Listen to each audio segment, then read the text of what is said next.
Hi y'all, it's Anna from the library, and I just thought that I would make a short video showing you how to make Texas chocolate sheet cake.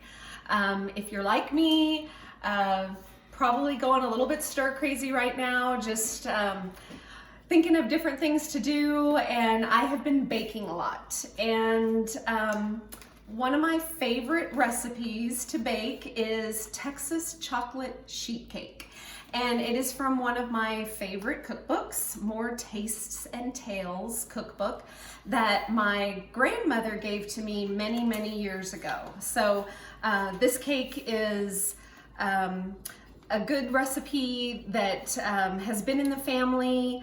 I think probably you've had some form or version of this cake before. I know many other states have it, not just Texas, but having been born and raised there, it is a special cake to me. So we're gonna make this cake and I'm gonna get started on it. One of the great things about this cake is that you don't have to wait for it to cool when you're ready to frost it. So it's nice that way, and it's also made in a 13x9 pan, and so it's just super simple. You put it in the pan, bake it, and then you frost it right in the pan right away while it's still hot.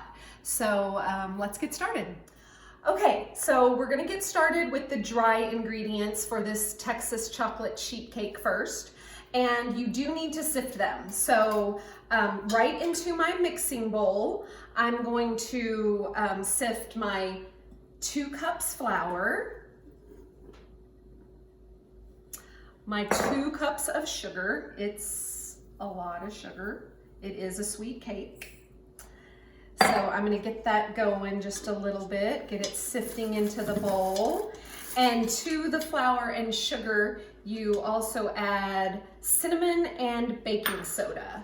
So we're gonna get that sifted into the bowl, and then you just set this aside. You set aside your dry ingredients. And a copy of the recipe, along with obviously all of the amounts of the ingredients that you need, will be attached to this video. So we will make sure that you have a copy of the recipe. So now that we've got all of our dry ingredients sifted and ready to go, we're gonna set those aside, and then we're gonna go to the stovetop so that we can make the chocolate mixture.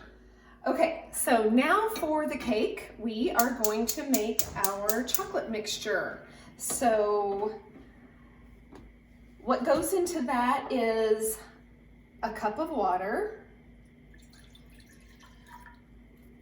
half a cup of vegetable oil or canola oil, whatever you have on hand, a 1/4 cup of cocoa powder, and an entire stick of butter. All right. So now the next step is to stir this all together and heat it to boiling, and you should stir it the entire time. Stir it constantly so that it doesn't scorch or burn. You just want to get it really hot and all the way up to boiling.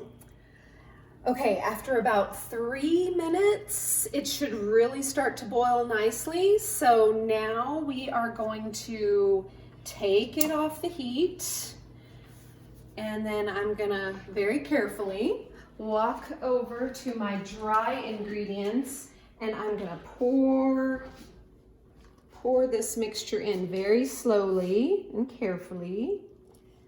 So we've got that in there. Set this aside. And now I'm going to get this mixed up.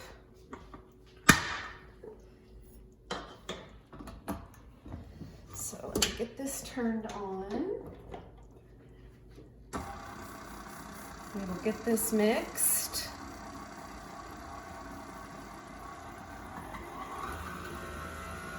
Just get that nice and mixed up.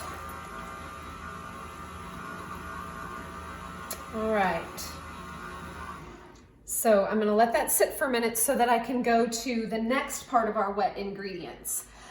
You need to take half a cup of buttermilk. And if you don't have buttermilk, which you may not right now, and I did not, so what I did is I took half a cup of milk and half a tablespoon of lemon juice, and it was able to create the homemade buttermilk. So you can make your own buttermilk for this recipe if you don't have any on hand. So to my buttermilk, I added 2 slightly beaten eggs, and then a teaspoon of vanilla. And I am gonna whisk that up real quick. All right. And then I'm gonna get our batter mixing again. And I'm gonna slowly add this in. And then get that to mix up and get incorporated. And then our next step will be to put it into our prepared pan. We are done with mixing. Everything looks good, so I am now going to go ahead and pour this batter into my prepared pan. It has been, I greased it and then I put a little flour, and so now I'm just gonna pour that batter in. Give the bowl a good scrape here. Make sure we get all that batter in the pan. All right. And now I am going to put it into the preheated oven. Set at 375. I do have mine on convection bake. So if you have that feature, you might like to use that. But so now it's going to bake for about 25 to 30 minutes. So we'll let it bake. Okay. The cake is almost done and ready to come out of the oven, so we're gonna go ahead and get the frosting going. So in a saucepan, I am going to add a 1/3 cup of coffee. You can use milk instead if you don't want to use coffee. 6 tablespoons of butter and a 1/4 cup of cocoa. So it's similar to the chocolate mixture that we had in the cake batter. So we are going to get this heated up to boiling. Get it good and melted. I just pulled the cake out of the oven. This is up to a boil, so I'm going to slowly start adding in the powdered sugar, which is about 3 cups. And just start getting that good and combined.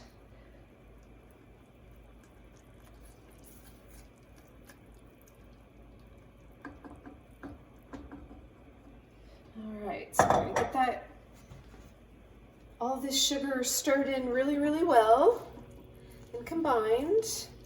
And then I'm gonna turn off the heat and I'm going to add in, so I'm just gonna give this a little bit more stir, just stir it up a little bit more. And now I'm gonna add in a teaspoon of vanilla.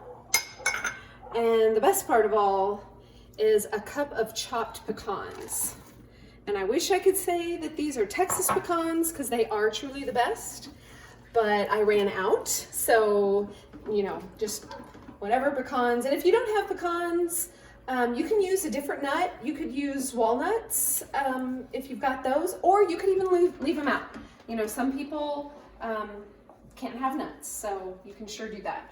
And now, while it is still hot like this, both the cake and the frosting, I am just gonna pour it all on here.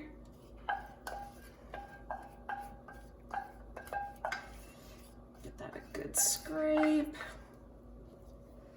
Spread it around a little bit. And there you have your Texas chocolate sheet cake. Okay, the moment we've all been waiting for. We've let the cake cool, so I'm gonna slice it up and we're gonna see how it tastes. And I'm pretty sure it's gonna taste delicious.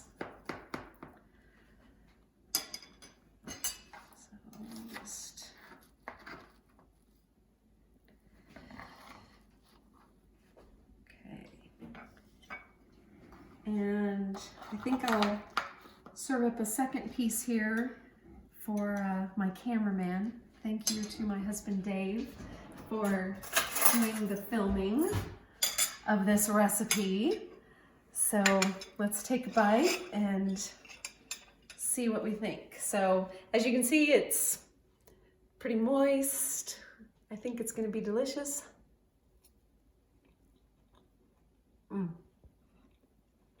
Really nice.